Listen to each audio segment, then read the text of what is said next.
Where would you assess the fluency in the offense for all three of these quarterbacks, and what happens between now and the, I guess, late summer when you get to sort of reinstate more formal practices again? What are they tasked with doing between now and then?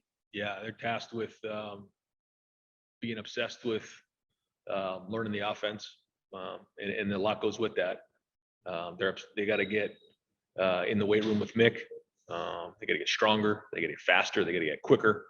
We grade our guys in there. And, we have a champions meeting right before the beginning of preseason camp, and if you're a gold, then that means that you're one of the top performers in the weight room. That's the first thing they got to do. But then it's off the field is studying film, watching film, spending time in the Woody, and just wearing out the XO system. And that's what they got to do. The fluency of the offense, I mean, they're getting there, but they got a long way to go. It was very, very basic. We worked on fundamentals and techniques, and so like I said, we're playing catch up here. We obviously would love to have somebody that's in year 2 or 3 here. We don't have that luxury, so we got some young guys, and they got work to do. And so it's a race, like I said the other day, to make up for time that we don't have. That's just the truth of it. And we'd love to be practicing all summer. We'd love to be practicing right now. We can't do that. So the only way to do that is to watch film and have these guys do work on their own, and try to maybe give them some worksheets and different things to let them work on their own and help them guide them a little bit. But at the end of the day, they have to be self-motivated. Okay, we'll go next to Dan Hope from 11 Warriors. Hey, Ryan, do you feel like there's a timeline going into August where you feel like maybe I need to narrow the competition down to 2 quarterbacks, or maybe I need to make the decision on who our starter is going to be so that that guy can get enough reps before that season opener? I think the idea is to get the guys ready. I think one of the things just across the board, the focus is who's the starter. Okay, well, you can be the starter, but if you're not ready to go, that's not going to last very long. So the race is to get ready to play. So if we feel like someone's taken that much of a step ahead and they're ready to play against Minnesota in that first week, then we'll name the starter at that point. If it's not until the week before, it's not going to be until the week before. It would be ideal to be able to name somebody a little bit sooner than that. So like you said, they can get the majority of the reps. But until someone really puts themselves out in front of the other two, we'll just keep going. And it's a long year. It's a long process. And the focus for these guys, again, just has to be, how do I get developed faster? And how do I get the most ready to play in this season faster? Not trying to win the job, because I think maybe sometimes that's, how do I compare myself to the guy next to me? It's not about that. It's how do I get myself ready? Because we have to go win some really hard games this season. Next up, Patrick Murphy, 247. Ryan, I have a kind of off the wall question. We've heard for several years now about players and athletes using social media as it's gotten bigger to kind of speak their minds and maybe create their own narrative. Recently, and by that I mean within like the last year, you've seemed to use that on your own, whether it was talking about wearing masks and being safe, supporting the team in their fight to play, coming out the other day and talking about Justin's health. I'm just curious at what point you realize social media could be a tool for you and how you decide when you want to use that. Because I know it's not, all the time that you put messages like that out. No, I think it's a really good question. And I think it's something that, I have to continually do a better job of, and we do, talking to our players about the benefits and the risks surrounding social media. And certainly when something doesn't go well, social media can be toxic, and it can really get to these guys, and it has gotten to a lot of our players. And you feel like the world's caving in. The truth is, if there's 50 people saying crazy things about you on the internet, if you look at 50 people in the horseshoe, it's like this little small section up in the left-hand corner over there. It's not as many as you think, but you have to have some perspective there. The minute you go onto social media, you're at risk. You're at risk to all the people who make comments and do different things. And so understanding that before you step into that world is important. I think it is very powerful to make or to use social media to communicate, to make statements, to help support our players. And so I'll use it in those situations. I try not to overdo it though. But I know it does have power, and it certainly has, its place. All righty, we'll go next to Tony Gerdeman, Buckeye School. Ryan, Ohio State has generally had the best offense in the Big Ten over the last decade, certainly since you've been there. How confident are you that that will continue in 2021? We don't have a choice. I tell the guys all the time, like, we have to. So, whatever that means. And that's the desperation that we have to wake up with every day as coaching staff, as players. I tell the guys all the time, I wake up scared every day, that people want what we have. And so the expectation's been set. We know that. It was the same expectation when I was fortunate enough to be the head coach a couple of years ago, and the expectation hasn't changed, and it won't in 20 years here at Ohio State. So we're expected to be the best, and with that comes great responsibility. And so we'll just wake up every day and just grind. And again, I keep using the word obsessed. I mean, our players have to become obsessed with maximizing themselves in the weight room, watching film, and getting themselves prepared to play against Minnesota. Hey, next up, Jeremy Birmingham, Letterman Road. Hey, Ryan, I know that obviously the 180-mile radius around Columbus is always the most important focus on the recruiting trail. But when you guys look ahead and see one area or one region of the country that has like a really centralized group of talent in a class that's down the road, how does that change how you approach the entire class? Or do you guys reallocate resources or change things up at all when you see like Florida having a huge year down the road? And how does that change things for you? I don't know if it changes things other than, like you said, we try to recruit as many guys as we can in our footprint here, the Midwest, certainly the state of Ohio. And then we go from there. We're fortunate enough to be able to recruit from coast to coast. And when you look at our roster, you see that. And we're looking for guys who have like-minded philosophies. They want to be great. They want to compete. They want to come in here and be part of a family, but also compete for a national championship. So we're looking for that right culture fit. But in terms of philosophically in recruiting, we're very much position specific. And because of the way things have been the last year and a half, it's been a lot more efficient for us to be position specific. When you're on the road traveling, and you go down to see a defensive back in Florida, now you need to go recruit the area a little bit and see some of the coaches and kind of cultivate the area. When you're not traveling, it's a lot easier and more efficient to just do more position recruiting, because in the end, these players want to know who they're being coached by, and the position coach, the strength coach, and the head coach all have to be involved in that. So that's kind of what we've been into. As we start to get back on the road recruiting, then we'll start to really focus in a little bit more on our recruiting areas to be more efficient with our time. Let's go next to Bill Ravina. It's Columbus Dispatch. All right. Other than quarterbacks, probably the biggest question your team's the back seven on defense. What do you see from your linebackers and DBs and what you see in the spring? How concerned are you about the injuries and the lack of how that will affect you going forward? And how comfortable are you going to be in the fall, you think, with the back seven? I mean, I'm very encouraged with what we did this spring on defense in general. I think we have some really good young talent back there.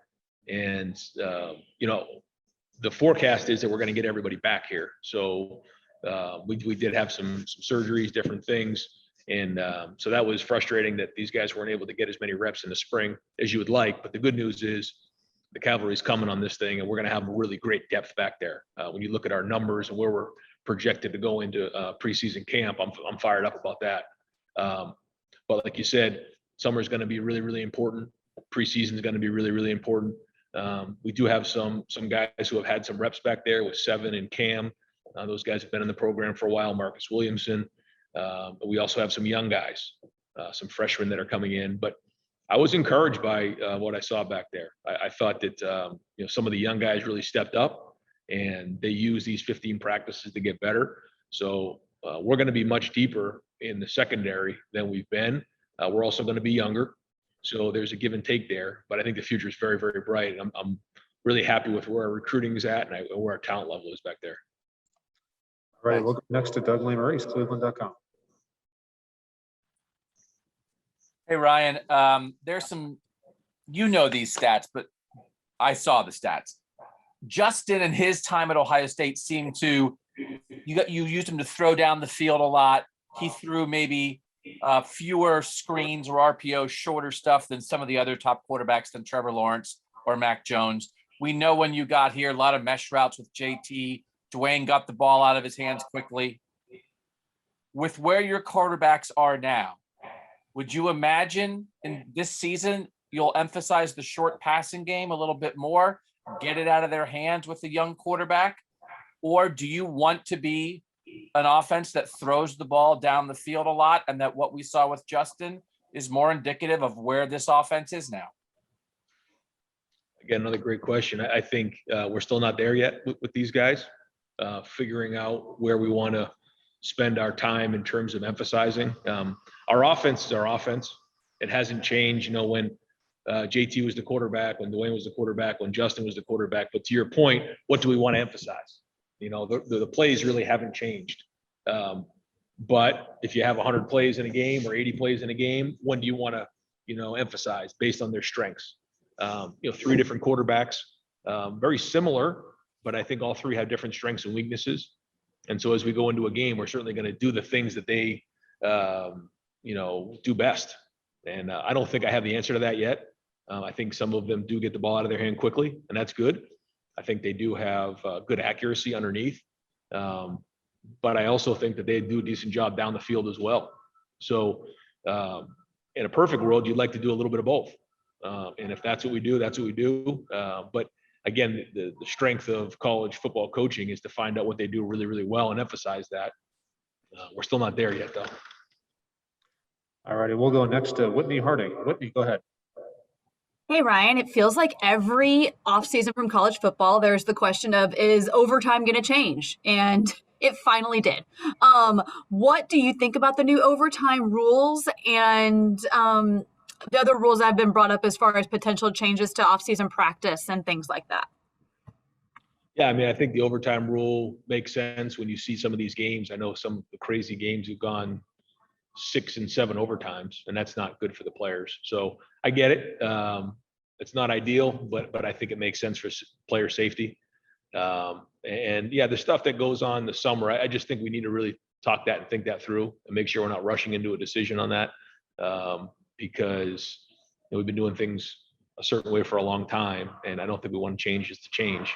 But certainly, I think it's worth a conversation. Okay, let's go next to Austin Ward, Letterman Row. Ryan, is there something that you didn't get accomplished in spring that you thought you would or you wanted to? No, not really. I think that the fundamentals and techniques were just the huge emphasis point. There were still some guys who got injured, like I think Bill was talking about in the back end, that I wish those guys got more reps across the board. But for the most part, we got what we wanted to accomplish in the spring.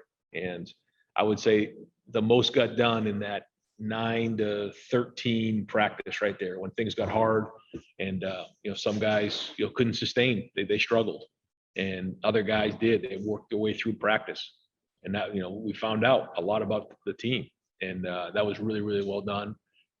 So still got work to do, but overall, I think everything we wanted to get done, we got done. Thanks. Let's go next to Jared Smalley, WCMH. Ryan, you had, as mentioned a moment ago, you issued a social media statement about Justin a couple of days ago, and I wanted to follow up on that about working with him through that process, about managing his health over the past couple of years. Obviously, it wasn't public knowledge of what he was dealing with. How you all worked with him on that, what you encountered, maybe some challenges that you encountered, he had to work through in figuring out how to make sure he was healthy, let alone able to play football. I think one of, or a couple of the strengths of Justin, if you ask me, my favorite things about Justin, one, I would say, is his work ethic, the way he comes and grinds every single day. And then two, the way he takes care of his body and his health. He went to a vegan diet. He takes all that stuff very, very seriously. And, we never had any issue with his health. He was reliable, never missed a game. The only snaps he missed was after taking a shot in his knee, and then the shot he took in the Clemson game. He was always a pro about his body and his health, so never really had to worry about that. Even when he took those shots and had to come back from those games and then play the next week as well. So was a pro, was durable, was reliable, and never had to worry about any of that stuff with Justin. All right, let's go next to Dennis Dodd, CBS Sports. Hey, Ryan, kind of dovetailing off that, in a relatively short amount of time, you've been on both sides of the draft. You've had to evaluate players and then have them evaluated. Specifically, what, on the college side, what goes through your mind when you see these guys scrutinized like Justin? You know their character, you know how they can play, but it's almost they're built up to a point, to tear them down by all the pundits. Yeah, I get frustrated. I feel like there's a lot of people in the draft, and some guys get a pass and some guys don't. And certainly people have taken shots at Justin. Though when I think about being the quarterback at Ohio State, when I talk to families and their recruits, we say it's like being the shortstop of the New York Yankees. With that comes great scrutiny. There's pluses and there's minuses to everything. And I think one thing too that Justin did an unbelievable job of is handled that when he was here. He kind of isolated himself. He didn't have a lot of people get to him. It was kind of him and his dog in his apartment a lot. And he did a great job of handling what comes with being the quarterback at Ohio State. And along the lines, you're going to get different scrutiny along the way. And that's part of, I guess, America, and they build you up and they try to rip you down. And there's vulnerability and there's exposure there. But the one thing about Justin, he never gets rattled at all. I mean, it just actually fuels his fire a little bit, which I think is a good thing. And now when you look at some of the more successful quarterbacks in the NFL, they've been through adversity. And this is just kind of one more level of adversity he's had to go through. It's just people taking shots at things that I think are his strengths. So it's been a unique. And yeah, to your point, I've been a little frustrated to hear some of the things that have been said, but he stays above the fray. And I know he's just fired up about getting back to football. Thanks. Yep. All right, we'll do about two more for Coach Day. Let's go to Bill Landis from The Athletic. Bill. Hey, Ryan, when we come off a season in which you get the national championship and the game goes the way that yours did, I think a lot of folks might anticipate sort of macro level sort of sweeping changes to address that. But it seems like maybe your focus is more, micro, smaller than that. How did the way that game went and maybe how you ultimately assess where you guys are relative to being able to win that game? Because I know that's the goal. How did that kind of inform the way you wanted to go about this winter and spring? Well, I think first off, this year was a little bit of an anomaly. And I think when you look at what we went through with really no preseason in the month of September, we weren't having a season. So some guys were in California, some guys were in Florida, some guys weren't working out, some guys were. The season was over. And then we find out that there might be a season. We kind of get everybody back together, and then we get a few weeks to get ready for the season. That happened. Then during the season, we didn't have games. So we only had 6 games leading up to the Big Ten championship game. And then all that being said, coming back and having to play a really good Clemson team and to play the way we did was amazing. And I don't really know to this day how we got that done, because we weren't really prepared to play in the postseason the way that we would like to normally. And then coming off of that game, Justin's got that injury. We had one padded practice leading up to the game. Some days, leading up to that game, we weren't allowed to practice because we had to meet virtually because we had an outbreak of COVID on the team. Yet we still were going to play in the game against an opponent that really hadn't broke stride all year. Very, very difficult situation, and never made excuses. We were going to play in the game.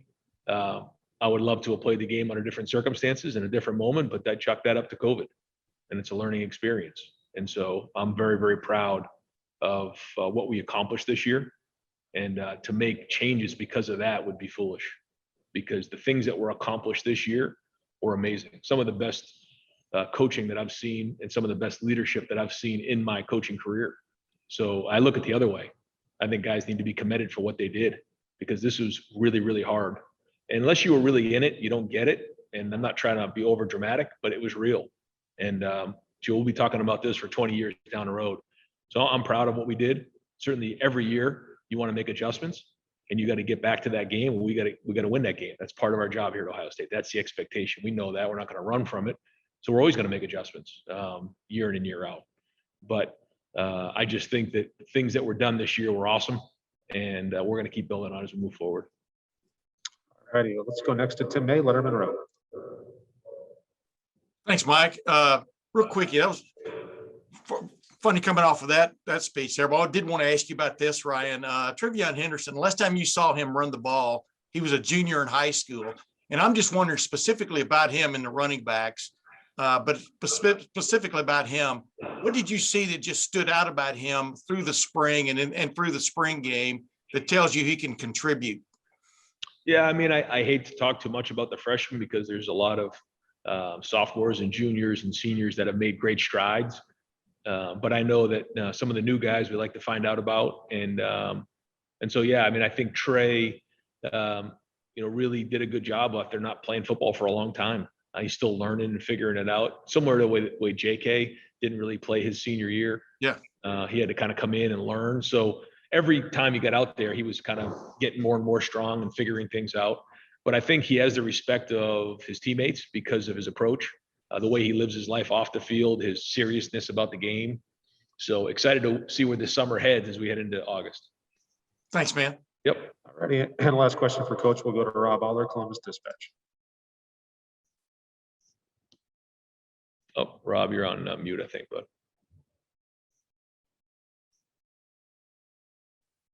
How's that? Yep, got you now.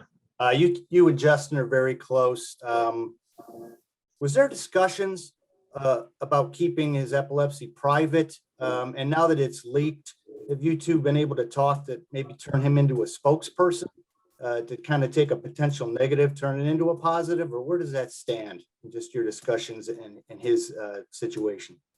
Yeah, we didn't have a whole bunch of conversations about it. Justin's a private person and, that's his business. And, we just talked about, how he's going to handle it and the medication that he takes. And he always was a professional about that. And because of that, it was never really an issue. And it was never really much of a topic of conversation. Again, I think one of the best things he does was take care of his body. And he did that there. Yeah, never really discussed it that way, but, we'll kind of see as we move forward what he wants to do with it. You're not surprised it got leaked, I'm guessing. I don't know. I mean, Justin is a private guy, and I'm not sure that he wants the world to know some of his private things. But I guess when you're about to be one of the top quarterbacks taken in the draft, you're exposed to some different things, and I guess that's kind of the way it goes. But I'm sure it's not something he wanted to share with everybody. All righty, Coach. Thank you very much for your time. Thanks for watching. Be sure to click on that subscribe button so you don't miss a single thing, and come visit us over at BuckeyeGrove.com for all the best Ohio State information on the web.